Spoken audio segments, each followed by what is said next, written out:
Isang Mexican food fix with a twist ang aming pinuntahan. Dito lang yan sa Taco Manileño, located at 538 Camarin Road, Caloocan, corner Villa Siseni Subdivision, alongside Mang Boy, Lugawan. Open sila from 12 noon to 2 a.m. Pwede kayong mag-order sa Grab o kaya sa kanilang Facebook page. Ang una kong tinikman ay ang Cheeky Fries. Meron siyang cheese sauce at chicken poppers. Perfecto lalo na kapag may kasama kang bata na may hilig sa chicken at fries. Next naman natin ang Nacho Grande with Mexican ground beef, chopped onion, jalapenos, and drizzled with 3 different salsas. O diba kabisado yon? Perfect din to, promise. Next naman natin ang paborito kong chicken cheese quesadilla. Loaded with Mexican spiced chicken, onion, and cheese. Panalo din to kapag sinawsaw mo din sa kanilang salsa manileño. Isa din tong quesadilla sa kanilang bestseller. Comment down below kung mahilig din ba kayo sa cheese kagaya ko. Ito ang kanilang mga menu kaya i-post nyo na lang kung gusto nyo makita. I-try naman natin ang kanilang chimichangas na cheesy beef loaded with cheddar, mozzarella, and Mexican ground beef. Napansin ko lang na parang nag-i-enjoy yata ako sa paghila ng mga mozzarella cheese. Perfect talaga kapag dine-in dahil sobrang init pa kapag dumating sa'yo.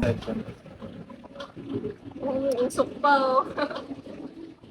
Sinunod ko naman sa chimichangas itong beef overload. Loaded with Mexican ground beef, cabbage, and mixed cheese. Bagong luto at kahit mapaso-paso ay laban lang. Perfect din kapag sinawsaw mo siya sa salsa con queso para naman may extra flavor. O diba sabi ko naman sa'yo nag-i-enjoy talaga ako sa mozzarella? Kung mahilig ka sa chicken, na i-try mo tong kanilang chicken poppers. Meron silang spicy salted egg at hickory barbecue flavor. Tender at hindi matigas ang kanilang chicken poppers. Mas perfect kapag sinawsaw mo siya sa hickory barbecue sauce. Magugustuhan to ng mga bata kagaya ko ay mga bata at feeling bata na kagaya ko. At kung gusto mo naman ng dessert ay itry mo ang kanilang milkshake.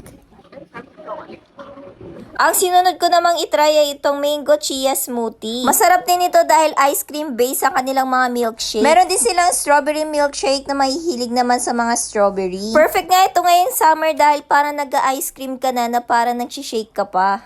So, cheers for the food lover! At para naman ma-check nyo ang kanilang menu at location, ilalagay ko na lang sa comment section ng kanilang Facebook page. Nag-take out lang din ako ng corned beef jalapeno para naman sa kapatid kong kunwaring nagdadaye. Hindi ko na nga kailangan sabihin masarap at tignan nyo na lang kung paano siya kumain. At kung bago ka lang sa aking mga video, please support my Facebook page. Yun lang. Bye!